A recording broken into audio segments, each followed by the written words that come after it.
Hey there, this is Morgan with the American Society for the Positive Care of Children. I'm here with Allison, who is the director of the Jacob Wetterling Resource Center, a program of the Zero Abuse Project. And we're going to talk a little bit today about what are the signs of abuse, what are kind of the lesser known things, and the best ways for parents to address it. It is not the easiest topic. I'm sure that there are things that are going to come up that would be hard to hear if it's something that you've experienced or just the idea of something that your child could experience. So, just take care of yourselves. Hopefully, this will provide some good information, but at the pace that everyone is ready to hear it. So, Allison, welcome, and thank you for taking the time to be with us today. Thanks for having me here. All right, so I guess we'll just dive in and start with the basics. How do you define abuse? Abuse, or what's often called child maltreatment, when children are being harmed, and it's usually by someone they know and like, which is hard because we usually think of it being that other, when in reality, most of our cases of child neglect, child physical abuse, child sexual abuse, child emotional abuse, all the whole spectrum of different kinds of abusive behaviors tend to be with people that the child knows, and that sometimes can make it harder to see and harder to report. Hmm. And so within that, you said a couple different types of abuse. Can you elaborate on that a little bit on what the different types of abuse that you see are? Well, and it's tricky because when we're normally doing a training, we really dive in and we get into each one. And so doing sort of a really broad spectrum, what I would say is when we're thinking about child abuse, to realize that most kids who are abused in more than one way.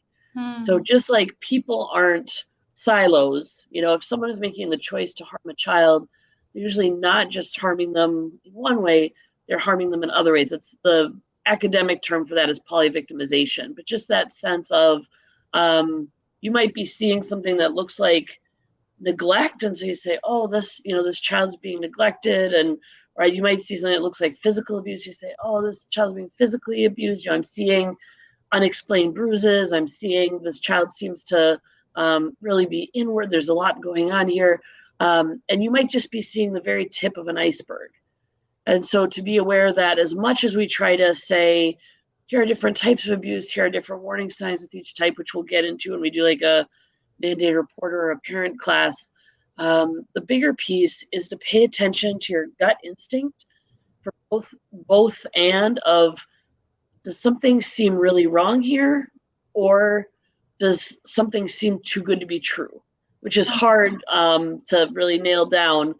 And that's why I always say, if you see something that makes you feel really uncomfortable, makes you concerned, reach out to people. You can reach out to agencies like ours, other agencies that work in child abuse, to talk about it and say, I'm feeling this way and I'm trying to figure out what my next steps are. Hmm. I say the too good to be true piece just because we see when certain types of abuse happen, it's really about the offender isolating that child from the people that love them and then pouring on attention and affection to then break that kid's rules. And so we always say, pay attention to people who seem to like your kid more than you do. Pay attention to people who try to isolate your kid away from you online and in person, because that can be early signs of possible sexual abuse. Hmm.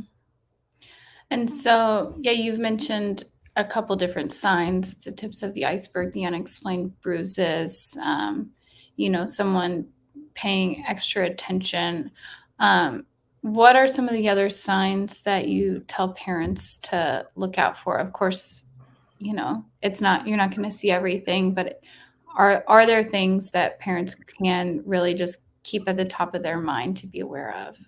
I think just to be aware of that, most disclosures aren't verbal. Parents sort of wait for their child to come and tell them something. And there are a lot of reasons why kids don't disclose in the culture that we've built. Like, will this person get in trouble? Will I get in trouble? Who do I tell? When do I tell? Do I have to talk about this? I don't even know the words. And all those different things that make it hard for kids to tell verbally. So we're also looking at emotions. We're looking at sudden behavior shifts. Is there somewhat an activity your child has always liked to do that they now don't want to do? Is there sudden retreating into themselves when they used to be more connected, those kinds of separating behaviors. Now, to be real, sometimes it's like, well, if my child's slamming doors and doesn't want to eat, like, does that mean they're being abused by someone? It could also mean that they've turned 13 and they're just having a really bad week. And that's also, a thing. So being compassionate and direct with your kid and saying, I'm noticing that there seems to be something going on here. Is it something that you can talk to me about? Know that I love you. I won't be mad at you. Is it something that maybe there's another adult in our life that we both trust that you could talk to them? Maybe Aunt Helen, maybe you guys can go out for hot chocolate. I just want you to know there's so many adults out there who want you to be safe and want what's best for you. And if we can build those safety nets for kids of who are those 5 adults they can talk to if they have a problem before there's a problem, that's really helpful. And we say 5 because sometimes it's a person on the net who's causing the harm. We say 5 because sometimes the first person doesn't know what to do, but we say to reach out to your safety net if you meet someone who doesn't know the rules about safety, so that we can help figure this out. It's not a kid's job to take the problem of child abuse on and to solve it. It's the adult's job in their lives. And so we should also be looking for the 5 kids that we can be a safety net for, because sometimes the family is not the safest place for the child to be, and sometimes they're looking for those other compassionate, caring adults who can help advocate. So just the big advice is to not wait for there to be a problem, but to start with proactive, positive conversations before there's ever a problem about safety. Just like you would with fire safety. You don't tell kids what a 3rd-degree burn feels like on their body. That's horrifying. You just say, in our family, we don't play with matches. So let's practice. What if I'm an older kid in the neighborhood and I come to you and ask you to play with matches? Let's role play that. In the same way, you know what? In our family, we don't keep secrets about touches. If someone wants you to keep a secret about touch, that means that they haven't learned the safety rules or they have different safety rules than us. If you meet someone like that, come and tell me so I can figure it out. I won't be mad at you. You won't be in trouble. So now that you know that safety rule, let's act it out with the what if, right? So it's where there's a problem so that the child doesn't have to be the one to broach the conversation. I had working with junior high youth, I was talking to one of them. He said, well, I never told my mom because she doesn't know anything about that kind of stuff. She doesn't know anything about bodies. She's never brought it up. So I just didn't tell her. She didn't know anything about it. It's like, well, when we avoid, and safety can be really positive, can be really bonding, can be really encouraging. It shouldn't be that scary moment that you have with your kid. It should be ongoing, building, and laughter is okay, and practicing is okay. And it's about making these harder conversations approachable, so if someone does break their safety rules, they can say, my parents said they wouldn't be mad at me. My parent would want to know, and it's going to be hard, but let's try to do that. And if they don't, it doesn't mean that you're a bad parent. It means that most kids don't tell, and we can be looking for other signs of retreating, or over engagement with one person that before they weren't engaged with. So it's kind of a both and listen to your gut and pay attention to sudden shifts in behavior. And so you mentioned that be preventative as much as possible with like the way you would approach fire safety. What age would you say is an appropriate time to start those conversations? These conversations start at even diaper changing, like, okay, right now we're going to change private parts. And so we're going to do that. And in our family, we talk about touches. So we're going to do the cream. We're going to do and here we go. And now you're set for your day. Like, it just, to normalize, to bring it up, to talk to really little ones about, what, if anyone wants to touch your private parts, you check in with me as the person who takes care of you. Because there might be people who touch your private parts to keep you clean and healthy. And if it's a clean and healthy touch, we need to talk about it, because we talk about all touches. You don't have to figure out if it's clean and healthy when you're a kid. If a babysitter is giving you a bath, we would figure that out beforehand, and we would talk about it because we talk about touches, right? And so if you ever have a question about a touch, I want to know about it so that we can figure out if it's clean and healthy, or if it's something where we need to talk to someone else about safety rules. It starts really young and really just normalize, and it's not about worst case scenario. It's about building up ownership and building up empathy and consent with other kids, right? We want to make sure that other kids feel safe in their bodies when they're around us. So it's that idea of like, if a child falls off a slide at preschool, like, check and see if they want a hug first. Do they will that make them feel better? Do they need their space? Like, teaching them those kinds of cues so that they're a kid who respects people's body boundaries and learns that just as when we say no about bodies, we don't need the word because after that. other people, when they say no about bodies, we need to respect as well. So it's really modeling from infancy on. And of course, kids have very different questions about their bodies when they're 5 than when they're 15. So we say to at least twice a year at the beginning and the end of the school year, sit down and have an intentional talk about online safety and body safety, along with other safeties, where you meet in case of fire, where you go in case of tornado, just like a family safety night. But to keep those conversations happening throughout the year and throughout as that child has questions. That's great. I love family safety night. Just lump it in with everything else as just something that. Yeah, it's not this like scary brochure that we're like, okay, now we're gonna. This is just the way that we do things, or the things we look out for, and this is the way that mom and dad are ready to be there for us. So you mentioned the safety net of other adults. I know as a teenager, I mostly talked to like my mom's friends about things. They were much cooler. So what is it? But then you also mentioned, that sometimes the abuser ends up being someone that's in that net. Do you have any advice to parents on what it looks like to choose the safety net? Like, what are you looking for in those trusted people? Yeah, start with your kid. I mean, when they're little, they can trace their hand. They can trace their hand and draw who those 5 people are and have a conversation about, most people do know rules about safety. Most people do want you to be safe. So if you ever meet someone who doesn't know the rules about safety and you need to talk about it, here are your people. As you said, when you're a teenager, it's even more important to have those safety net folks, because you might not talk to your parents in the same way. It's a teenager's job description to get the information they need so they can live on their own.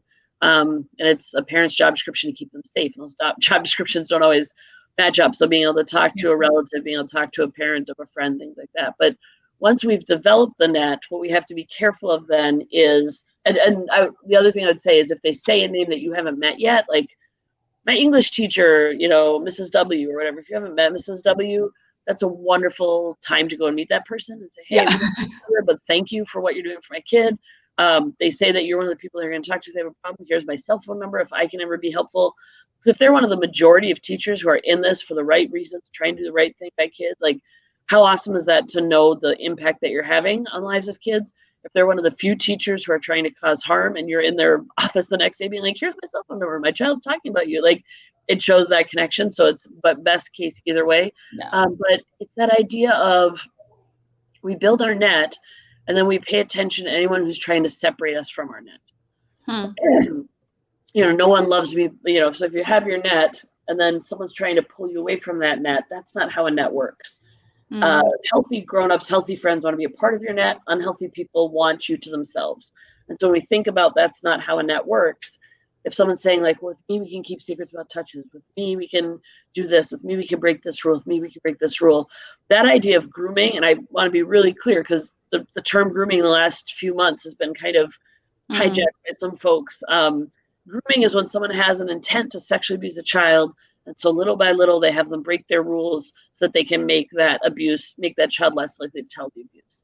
People who are do not have intent to harm children and are doing the quality work that they're doing, whether it's in building kids up and in creating safe spaces for youth, that is not grooming behavior. So there's, for some reason, it's just sort of a buzzword that's being redefined in a way that doesn't help kids. And our question always at Zero Abuse Project is this good for kids? Like, when we're trying to figure out, can we do this or can we take this initiative? Like, our number one question is this good for kids? And when we take words and give them different meanings that don't help kids, that the answer is it is not good for kids. So we want to pay attention to those grooming behaviors where somebody is isolating the child. I still do youth ministry volunteer work, and I try to go and support different young people's, school plays or whatever, sports or whatever, but I'm going to go to one thing of each kid. If you're the person who's like, if you're seeing that there's always that one person who's around, there's always that one person, that is a warning sign, and to pay attention to that. Most people do know the safety rules. Most people do get it. But we have switched from worrying about, do we know the person or not, which was always the question in the 1980s, like, don't go with people you don't know. Like, it's less about, do we know the person or not? Because in almost every case, it's someone we know. The two questions that we ask instead, and that we teach our kids to ask instead, is what is this person asking me to do, and how does this person make me feel? Hmm. Not do I know them or not. And then I'll have kids be like, what about the white van? I've been taught to avoid white vans. Like, what about the white? It's like, there are wonderful people who drive white vans. Yeah. But if the person who drives a white van is asking you to break your safety rules or is making you feel uncomfortable or seems too good to be true, we need to step away from that white van and find a grown up who takes care of us. So it's less about do we know them or not.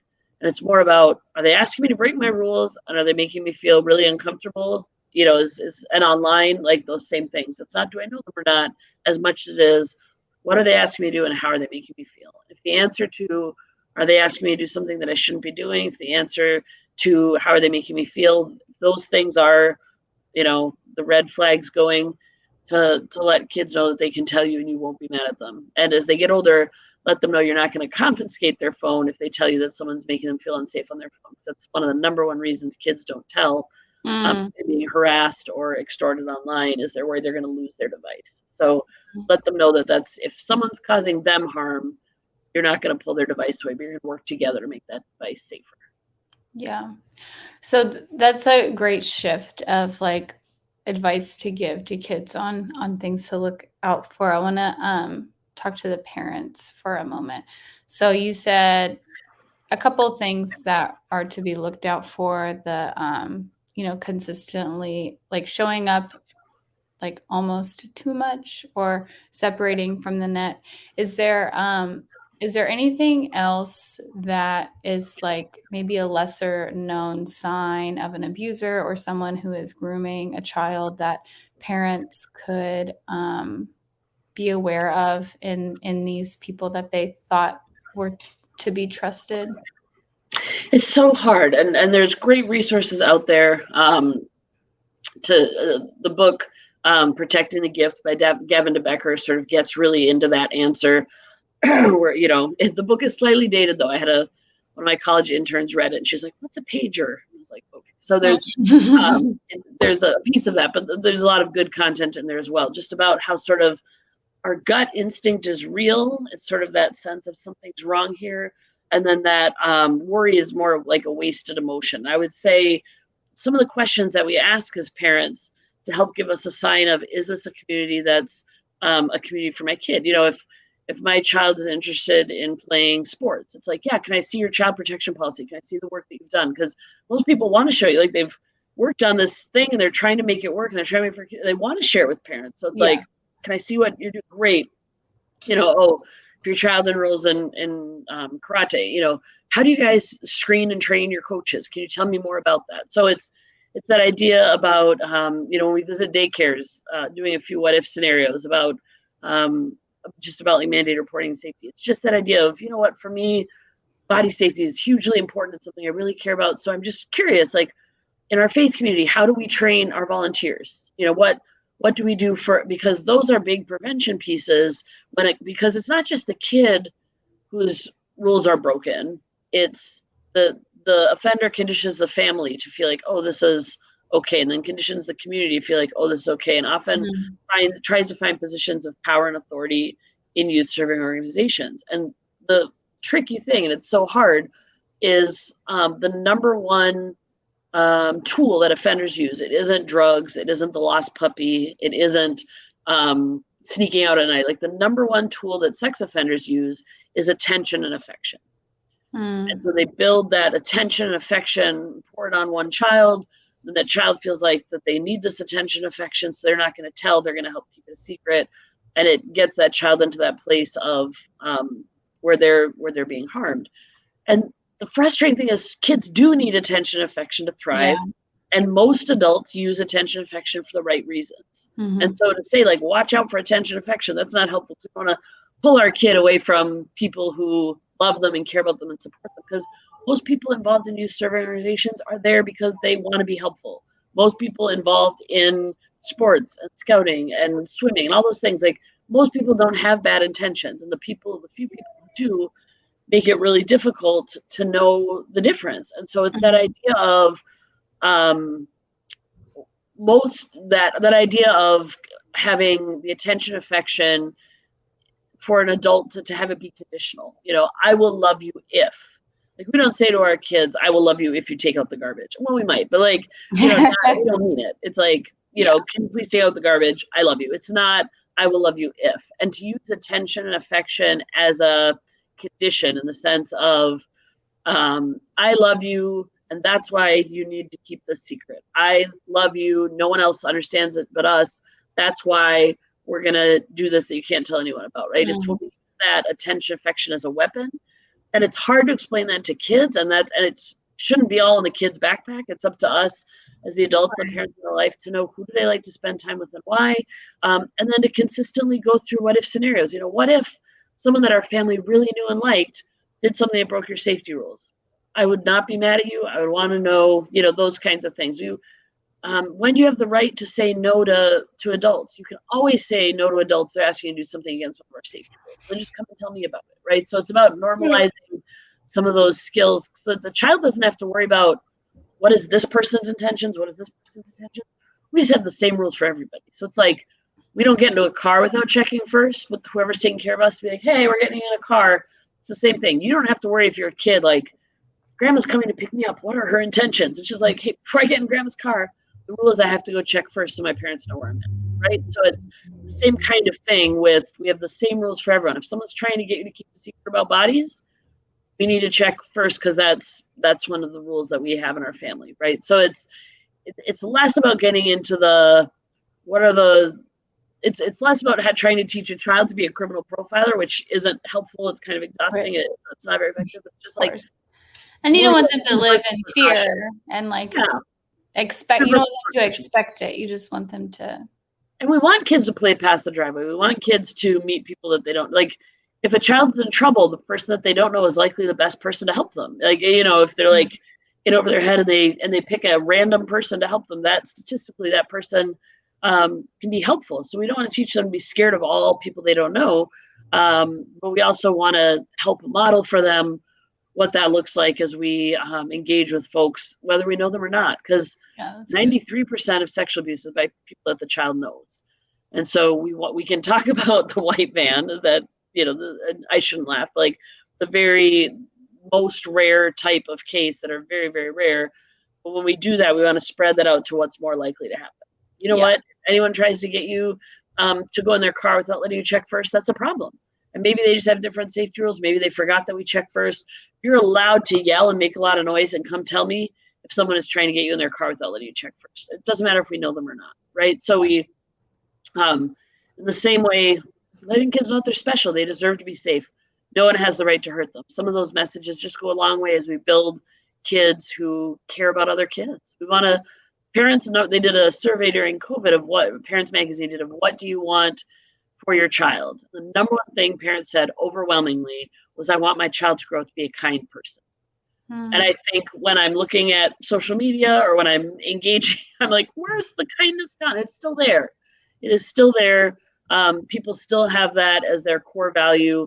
And so how do we build on that kindness with our kids that we can teach them to respect other people's to respect other people's boundary while they grow into adults who don't hurt other people. Like, that's the goal. Is we want to raise a generation of kids who get it, and that's what we're continually trying to do. That's good. Oh, excuse me. So, I guess my last question would be, for caregivers, what is a way for them to, ensure they are a safe space for their kids? I guess, net aside, what is something that parents can do just for their relationship for their kids to make sure they know that like there's someone they can come to? I think a lot of it is how we act for what we might perceive as being the little things can help our young people have a sense of how we act for the big things. If to be present with our kids. And I mean, whether that's, for meal times, we're going to put our phones away and ask how the day was and to have that as a space that's there. Or on this car trip, let's really have an intentional conversation about what's going on in the classroom or whatever it might be. And I think it is being present with our kiddos for the what we might consider to be the little problems too. Like if they come home from school and they're like, this horrible thing happened, and it doesn't, it's not what you would define horrible thing. But if Right. you go, oh, do you want me to listen to that? Or sorry, I didn't say that right, but like, or do you want me to hear what happened, or do you want me to help you solve what happened? Like, do you just want me to, what's going on? Okay, and I'm here, and let's talk about it. What are your solutions, do you think? Okay. And as we build those, sort of fill into their cup and encourage them that they can do hard things, and let them know that yes, you can. These are things that you can do, and I'm here for you. And to sort of figure out when they need us to be in listening mode, when they need us to be in problem solving mode. And as we do that with little things, then if things that happen that are bigger, we've already built those bonds of trust and affection and respect with the little things. Everyone's going to screw up. I've never met a perfect parent. I am not a perfect parent. I try all the time, but there are things that I do where I go to bed at night and I'm like, oh, I could have done that differently. Oh, I should have handled that differently. And Yeah. apologizing toward kids. Yesterday when I did that, I was really exhausted and I shouldn't have responded that way. And let's talk about that, because that then builds that sense of respect and bond. And so the more that we can build those positive connections with our kids when there isn't a problem, the more they can lean on those when there is a problem. And the other thing I would say, which feels pretty basic but is really helpful, is to have books around that talk about bodies, that talk about safety, Yeah. so that it's just an ongoing. I grew up in the 1970s, so my books might not be the books that I used as a kid might not be as evidence based as some of the ones are now, but just like having those books at home as a kid and reading those with my parents, it wasn't then like I had to start this conversation from nowhere when I had a question. It was like, well, remember in that book when that happened? And I think going to your local bookshop and finding 3 or 4 books on the topic that you like, that you would read, that you'd feel comfortable reading, can just go a really long way. I'm always the person who brings those books to like a baby shower. I'm like, welcome, new Yeah. baby. Here are these 3 books that might be helpful to you. But I think that also can just go a long way, because kids learn a lot in those reading moments with their parents. Oh, And so yeah. when we add books about body safety into the mix, that can help start some of those conversations. And as kids get older, to not stop talking. Parents feel like, oh, my kids are 10, they're 11. Like 11 to 17-year-olds are a really high risk age group. And so to continue those conversations, with your 11-year-old, if they're playing sports, you can use an analogy of like, you know what? You might in your life meet an adult who doesn't know the rules. What if you're playing hockey or soccer or whatever sport they play? There's an adult who doesn't know the rules who's playing with you all. You as a kid don't have to go up to them and explain the rules. That doesn't usually work. Get off the field, get off the ice, find someone who does know the safety rules and let them know, hey, there's a girl playing with these kids who doesn't know about safety, right? You don't have to take it on with them, but you might meet people who don't know the safety rules online. You might meet people who don't know the safety rules in person. It's not up to you as a kid to explain the safety rules with them.